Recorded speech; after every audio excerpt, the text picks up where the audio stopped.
My name is Nate Sullivan, and I used to think paranoia was a mental illness. Turns out, it's just good preparation. I'm an IT security specialist for a mid-sized company in Lakewood, Texas, one of those sprawling suburban towns where everyone drives SUVs they can't afford and pretends their marriage isn't falling apart.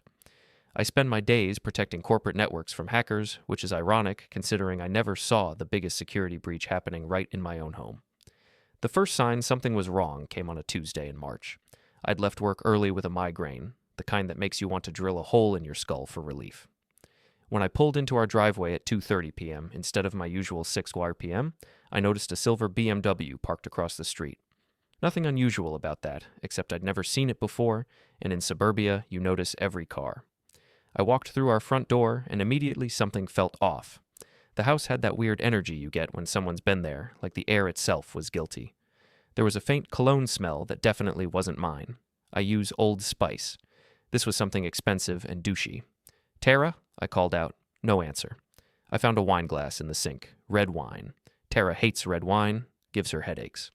There were 2 glasses, actually, but one was already in the dishwasher.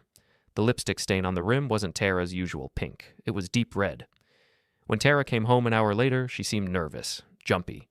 She kept asking if I was feeling better, if I needed anything, if I was going back to work tomorrow. Real concerned wife behavior, except it felt rehearsed. "How was your day?" I asked, testing the waters.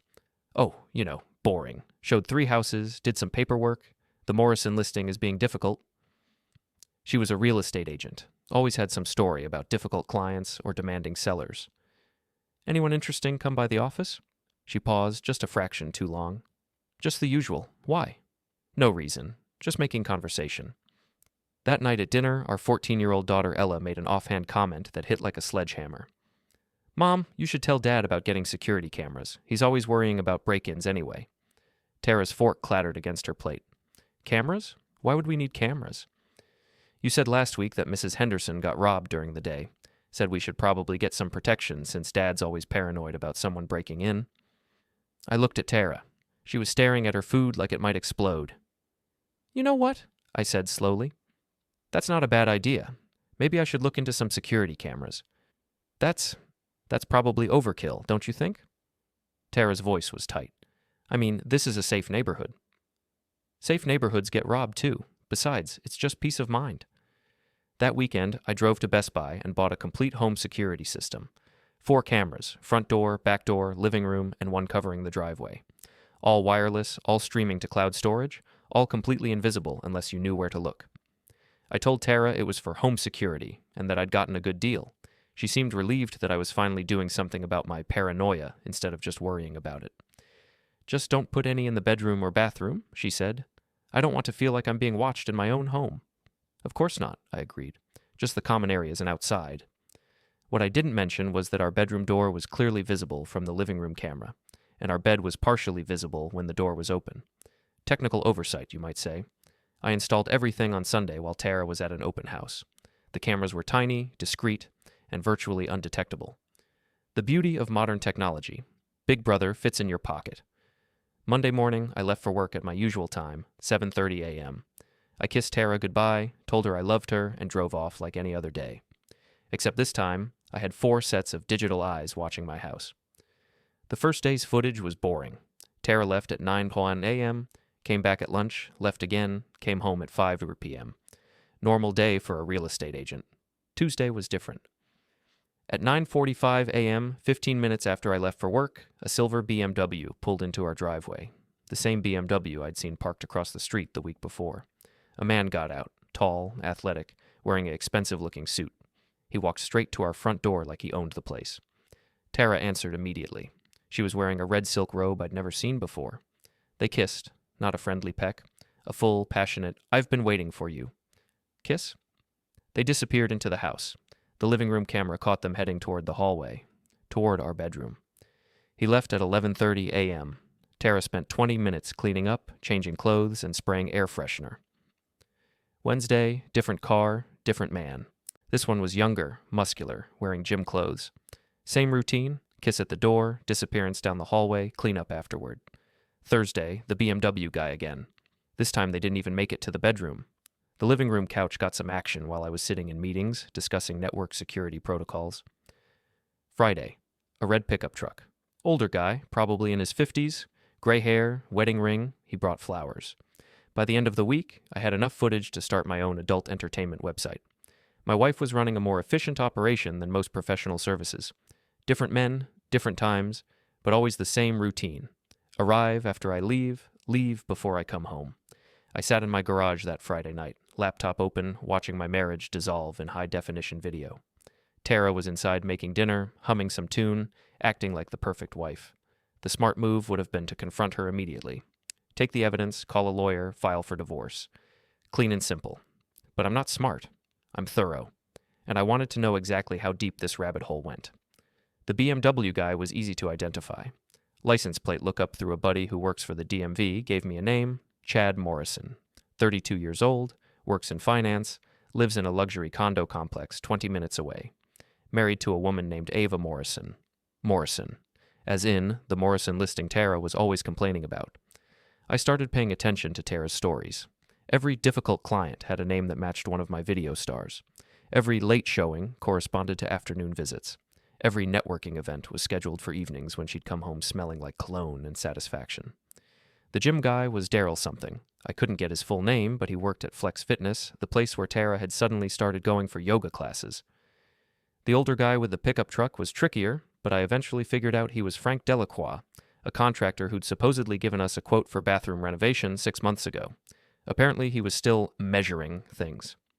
3 weeks into my surveillance operation, I had files on all of them. Photos, license plates, work schedules, social media profiles.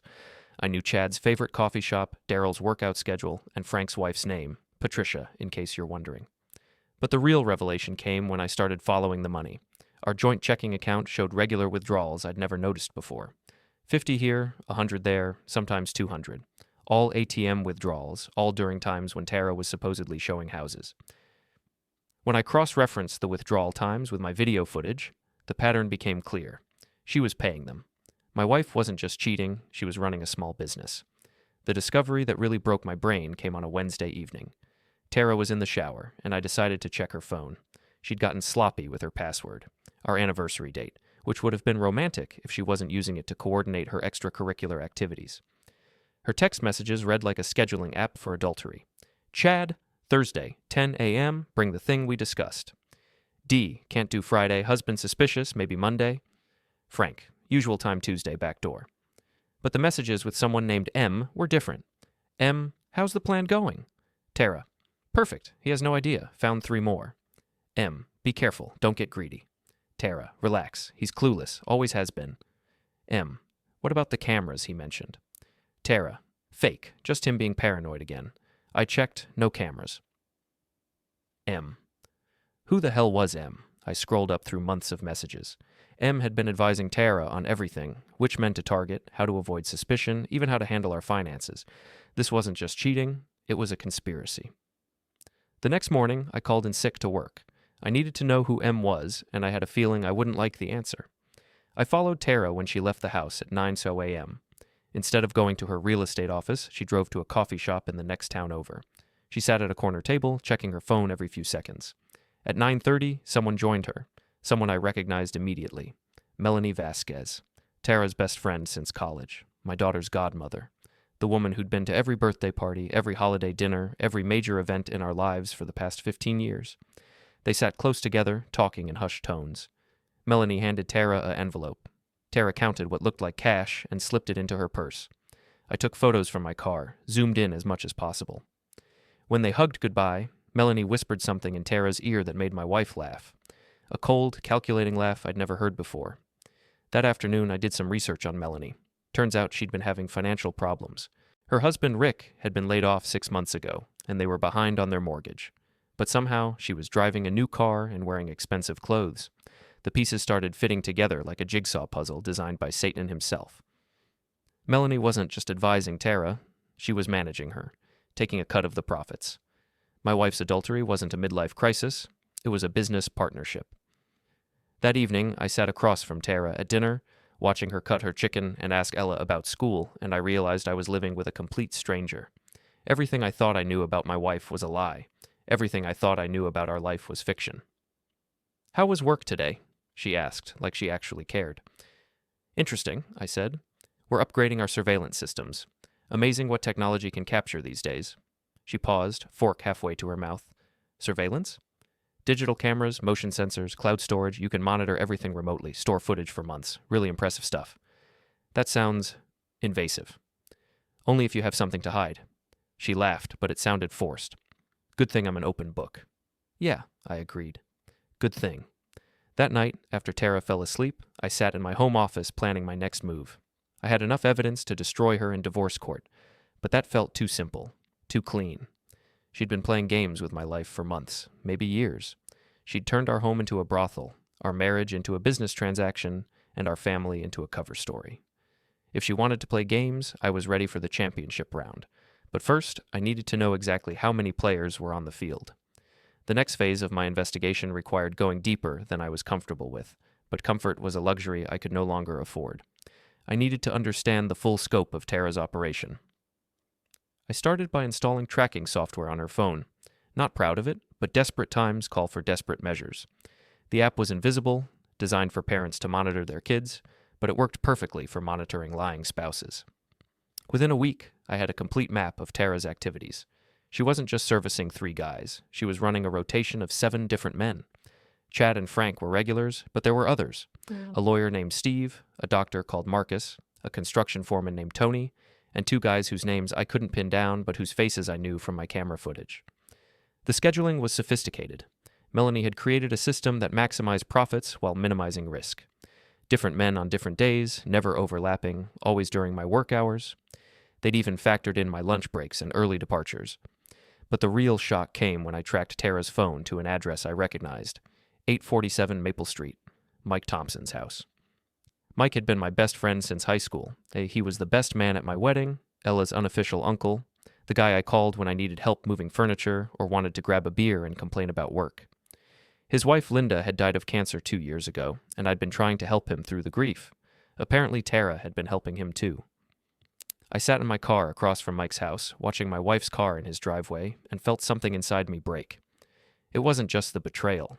It was the calculation. She'd targeted my best friend when he was vulnerable, grieving, desperate for human connection. When she came out 2 hours later, adjusting her clothes and checking her lipstick in her phone camera, I realized this wasn't just about money or sex. This was about power, control, the thrill of destroying everything I cared about while making me complicit in my own destruction. That evening, Mike called me. "Hey, Nate, want to grab a beer? I need to talk to someone." "Sure, everything okay?" "Just complicated stuff, life stuff, you know." We met at Murphy's Bar, our usual spot. Mike looked nervous, guilty, like a man carrying a secret too heavy for his conscience. "I need to tell you something," he said after his second beer. "It's about Tara." My heart stopped. "What about her?" "She's been helping me since Linda died, and I think it's gotten complicated." "Complicated how?" He stared at his beer bottle, peeling the label with shaking fingers. "She started coming by to check on me, bringing food, cleaning up, just being a good friend. But then what, Mike? Then it became something else, and now she's asking for money. Says she needs help with some financial problems, and since we've been close, maybe I could help her out." I wanted to punch him. I wanted to scream. Instead, I put my hand on his shoulder like a concerned friend. "How much money?" $500 last week. She says it's temporary, just until she closes some big real estate deal. But Nate, I think I'm in over my head. I feel like shit about this." "About what, exactly?"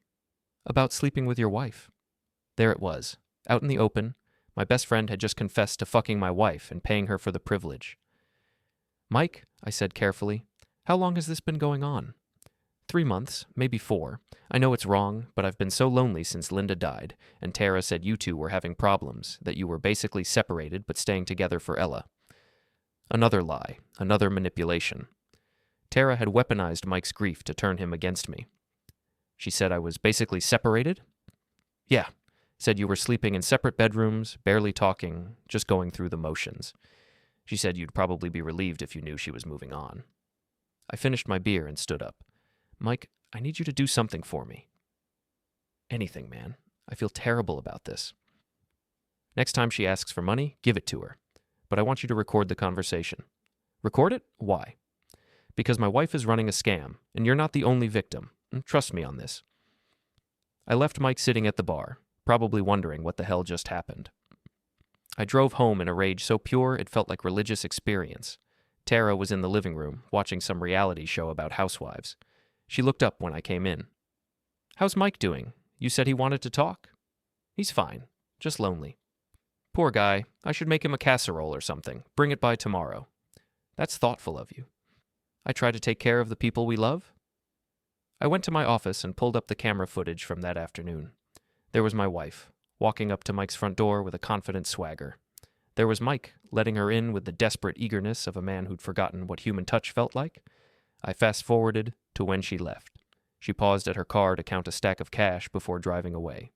My wife wasn't just a cheater or even a prostitute. She was a predator. And tomorrow, I was going to start hunting back. I spent the weekend planning my approach. Direct confrontation was tempting, but I needed to be strategic. Tara had been planning this operation for months. I couldn't just wing my response.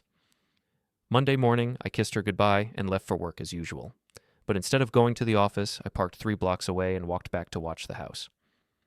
Chad arrived at 9:45 a.m., right on schedule. I waited until he was inside, then called Tara's phone. "Hey, honey, I forgot my laptop charger. Can you bring it to the office?" "Now? I'm in the middle of something." "It's kind of urgent. Big presentation today." "Can't you buy a new one?" "Tara, it'll take you 20 minutes, please?" I could hear muffled conversation in the background. Chad's voice asking what was wrong. "Fine," she said finally. "Give me 30 minutes. "Thanks, babe. You're the best." I hung up and waited. 20 minutes later, Tara's car backed out of the driveway. Chad's BMW was still there. I walked up to my own front door and used my key. Chad was sitting on my couch wearing a towel, checking his phone. When he saw me, his face went white. Oh, shit. Oh, shit is right. I closed the door behind me. "You must be Chad Morrison. I've heard so much about you." He stood up, clutching the towel. "Look, man, I can explain."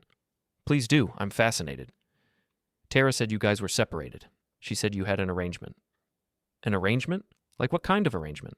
Like you were okay with her seeing other people. She said you were doing your own thing too." I laughed. Actually laughed. "Chad, let me ask you something. Do I look like a man who's okay with strangers fucking his wife in his house?"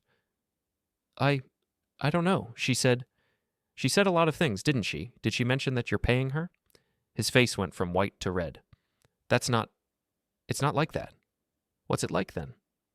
"She needed help with some financial stuff. I was just helping out a friend." "A friend, right." I pulled out my phone and showed him a screenshot from my camera footage. "Is this what friends do, Chad?" He stared at the image of himself walking into my house, then looked around the living room like he was seeing it for the first time. "You have cameras." "I have cameras, lots of cameras, and I have footage of every single time you've been here, every time you've paid my wife for sex in my house." Chad sat down heavily on the couch. "She said you didn't know." "I know everything. I know about Daryl, Frank, Steve, Marcus, Tony, and the other guys whose names I haven't figured out yet. I know about Melanie managing the operation. I know about the money, the schedule, the lies. Jesus Christ. What I don't know is why you thought this was a good idea. You're married, right? Ava Morrison? Nice woman, according to her Facebook page. Don't bring my wife into this. Your wife is already in this, Chad. The question is whether she finds out from me or from you." He put his head in his hands. "What do you want?" "I want you to get dressed, get out of my house, and never come back. And I want you to stop paying my wife for sex." "That's it?" "That's it. For now." Chad scrambled to get dressed. As he was putting on his shoes, he looked up at me. "Are you going to tell Ava?" "That depends on what Tara does when she gets home and finds out we had this conversation." "You're going to tell her." "Chad, I'm going to tell her everything." All right. After he left, I sat in my living room and waited. Tara came home an hour later, calling out my name. "Nate, your charger wasn't in the bedroom. Where did you leave it?" "I found it," I called back. "It was in my car the whole time." She appeared in the living room doorway, looking around suspiciously. "Was someone here? The house feels different." "Funny you should ask. Chad Morrison stopped by." She froze. "Chad Morrison?" "Yeah, nice guy. We had a really interesting conversation." "What? What kind of conversation?" "The kind where he told me about your arrangement. The kind where he explained how you've been helping him deal with his loneliness. The kind where he mentioned the money." Tara sat down slowly on the chair across from me. Nate. How long, Tara? How long have you been running this operation? It's not what you think. It's exactly what I think. You've been selling sex to multiple men, using our house as your workplace, and lying to me about every aspect of your life. I can explain. Please do. I have time. She was quiet for a long moment, then looked up at me with tears in her eyes. We needed the money. Bullshit. We're fine financially. You don't understand the pressure I'm under. The real estate market is terrible, my commissions are down, and I was trying to help us by fucking strangers for money. It wasn't supposed to be like this. It started with just Chad, and he was going through a divorce, and one thing led to another. And Melanie? Was she going through a divorce too? Tara's face went pale. How do you know about Melanie? I know about everything, Tara. The question is, what are we going to do about it? That night, Tara tried every manipulation technique in her arsenal. Tears, anger, blame, seduction, threats, promises to change. I listened to all of it with the detached interest of a scientist observing lab rats. You installed cameras without telling me, she said. That's a violation of my privacy. In my own house? The house I pay for? It's our house. Not anymore. You can't just kick me out. I have rights. You're absolutely right. We'll let the lawyers figure out your rights. Think about Ella. Do you really want to put her through a divorce? I'm thinking about Ella. I'm thinking about what it means for her to grow up watching her mother lie, cheat, and manipulate everyone around her. She doesn't have to know. She already knows, Tara. Kids aren't stupid.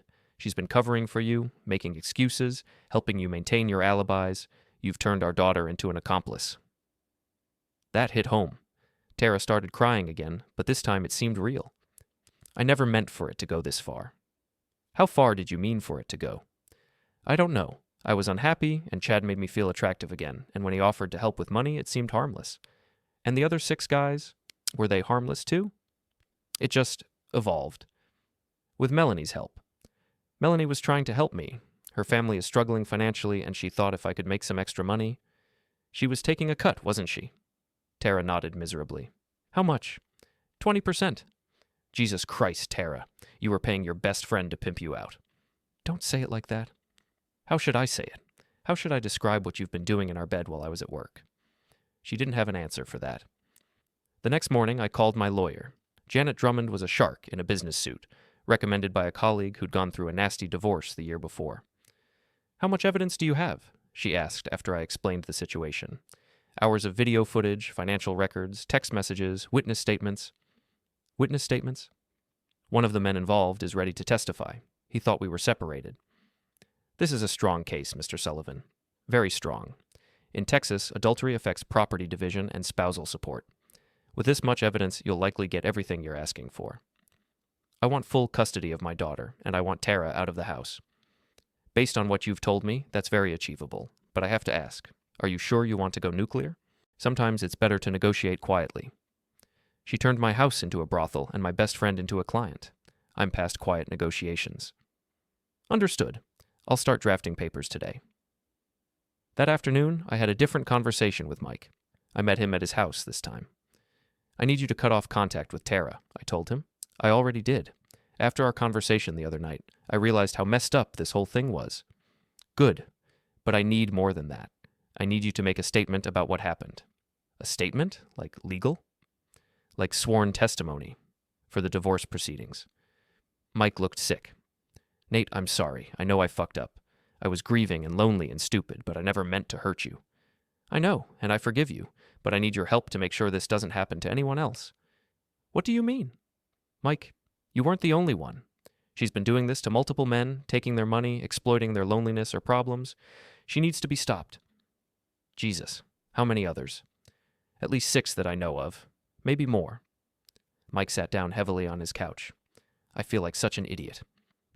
You were grieving. She took advantage of that. But now you can help me make sure she doesn't do it to anyone else. What do you need me to do? Tell the truth. All of it. The money, the lies about our marriage, everything. And then what happens? Then she faces the consequences of her choices. That evening, I sat Ella down for the hardest conversation of my life. Your mom and I are getting divorced, I told her. I know, she said quietly. You know? I'm not stupid, Dad. I know Mom's been bringing men to the house. I know you've been sleeping in the office. I know you installed cameras. How do you know about the cameras? I saw you installing them. And I saw you watching the footage. I felt like the worst father in the world. Ella, I'm sorry you had to see any of this. Are you going to be okay? The question caught me off guard. My 14-year-old daughter was worried about me. Yes, sweetheart. I'm going to be fine. We're going to be fine. Is Mom going to jail? No, she's just going to move out. Good, Ella said firmly. I'm tired of pretending everything's normal. You don't have to pretend anymore. That night, I printed out divorce papers, financial statements, and a folder full of evidence. Tomorrow, I would hand them to Tara and watch her world collapse. But first, I had one more conversation to have. I called Chad's wife. Mrs. Morrison, this is Nate Sullivan. I think we need to talk. I'm sorry, do I know you? Your husband has been having an affair with my wife. I have evidence, and I thought you should know before this becomes public. The silence on the other end lasted so long I thought she'd hung up. Mrs. Morrison? I'm here. Can you prove what you're saying? Yes. Video evidence, financial records, text messages, everything. I see. Her voice was steady, controlled. What do you want from me? Nothing. I just thought you deserved to know. When can we meet? We met the next morning at a coffee shop downtown. Ava Morrison was a small, elegant woman in her 30s with the kind of quiet strength that comes from surviving disappointment. How long? She asked after I showed her the evidence. At least 4 months that I can prove. Maybe longer. She studied the photos with clinical detachment. He's been paying her? $500 per visit, usually twice a week. So he's spent at least $16,000 on your wife. Probably more. She closed the folder and looked at me directly. What's your plan? Divorce, full custody, complete financial separation. And for Chad? That's up to you. She smiled for the first time since we'd met. Mr. Sullivan, I think we can help each other. Ava Morrison, it turned out, was a family law attorney. She'd suspected Chad was cheating, but hadn't been able to prove it. My evidence was a gift from the divorce gods. In Texas, she explained, adultery affects property division significantly. With this evidence, I can probably get the house, the cars, and most of his retirement accounts. What about his business? He owns part of a financial consulting firm. With proof of adultery, especially involving financial impropriety, I can make a case for spousal support and a larger share of business assets. Financial impropriety? He used marital funds to pay for prostitution. That's dissipation of marital assets. Very serious in divorce court. I was starting to like Ava Morrison. That afternoon, I came home early again. Tara was in the kitchen, making dinner like nothing had happened. We need to talk, I said. About what? I put the divorce papers on the kitchen counter. About this. She picked up the papers and read the first page. Her face went through several expressions: confusion, shock, anger, fear. You're serious about this? Dead serious. Nate, we can work this out. We can go to counseling. We can... Tara, I've filed for divorce. The papers are already submitted. This is happening. You can't do this to me. I'm not doing anything to you. You did this to yourself. She started crying again. What about Ella? What about our family? What about them? You destroyed our family when you turned our house into a business. It wasn't supposed to be like this, but it was like this for months. Every day, while I was at work, you were here with different men, taking their money, lying to me about everything. I'll stop. I'll end it with all of them. It's too late for that. Why? Why is it too late? I pulled out my phone and showed her a text message from Ava Morrison. Chad's been served. His business partners are very interested in the evidence. Thanks for your help. What is this? Chad's wife knows everything. She's a lawyer, by the way. She's taking him for everything he's worth. Tara stared at the phone. You told his wife? I told all their wives. Steve's wife, Frank's wife, Marcus's wife. They all know. You can't do that. That's harassment. It's information sharing. These women deserve to know what their husbands were doing with their money. Tara sat down at the kitchen table, still holding the divorce papers. You're destroying people's lives. I'm not destroying anything. I'm revealing what was already destroyed. What about Melanie? Did you tell Rick? I didn't have to. Steve's wife called him. Apparently Melanie's been managing other operations too. Rick's filing for divorce tomorrow. The color drained from Tara's face. Other operations? Did you really think you were the only one? Melanie's been running this scam with multiple women. You were just one of her clients. That's not true. Check your phone. I bet you have messages from other women asking what to do now that their husbands found out. Tara grabbed her phone and started scrolling. Her expression changed as she read. Oh my God. How many others, Tara? How many other women was Melanie coaching? I don't know. She said she was just helping me. She was helping herself, to 20% of your earnings and everyone else's. Tara put her head in her hands. This is a nightmare. No, this is consequences. That evening, Ella came home from school to find her mother packing suitcases. Where are you going, Mom? I have to stay somewhere else for a while, until your dad and I figure things out. Are you coming back? Tara looked at me, then back at Ella. I don't know, sweetheart. Good, Ella said. I don't want you to come back. Ella? You embarrassed us, Mom. Everyone at school knows. Mrs. Henderson's son saw the police cars at Chad's house, and now everyone's talking about it. Police cars? I hadn't mentioned that part. Chad's business partners called the police when they found out he was using company funds for personal expenses. Embezzlement charges. Tara stared at me. You destroyed him. He destroyed himself. I just provided evidence. An hour later, Tara loaded her suitcases into her car. She was going to stay with her sister in Dallas until she could find an apartment. This isn't over, she said as she backed out of the driveway. Yes, it is, I replied. But I was wrong. It wasn't over. It was just beginning. 3 weeks later, I was sitting in my lawyer's office reviewing the final divorce settlement. She's agreed to everything, Janet Drummond said. Full custody to you, she keeps her car and personal belongings, you keep the house and retirement accounts. What about spousal support? Waived. Given the adultery evidence and the fact that she was earning undisclosed income, she has no claim to support. And the house? Yours. She signed a quitclaim deed. I should have felt victorious. Instead, I felt empty. There's one more thing, Janet said. The district attorney's office called. They're investigating the prostitution ring. Prostitution ring? Apparently, Melanie Vasquez was running a much larger operation than you realized. They've identified at least 12 women and over 50 clients. It's a major case. Are they charging Tara? They want her to cooperate, testify against Melanie in exchange for immunity. And if she doesn't cooperate, prostitution charges, possibly tax evasion for unreported income. I drove home thinking about how quickly life can change. A month ago, I was a married man with a normal suburban life. Now I was a single father whose ex-wife might be facing criminal charges. Ella was doing her homework when I got home. How was school? I asked. Weird. Chad Morrison's daughter isn't coming back. They moved to Oklahoma. How do you feel about that? I feel bad for her. It's not her fault. Her dad's a creep. No, it's not. Dad? Are you okay with all this? What do you mean? I mean, are you happy? You seem sad. I sat down next to her at the kitchen table. I'm not happy about what happened, Ella. I'm not happy that our family fell apart. But I'm okay with the decisions I made. Do you miss Mom? I miss the person I thought she was.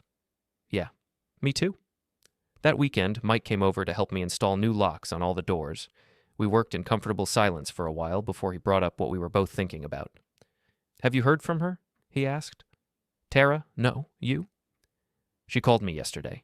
Wanted to know if I was going to testify in the criminal case. What did you tell her?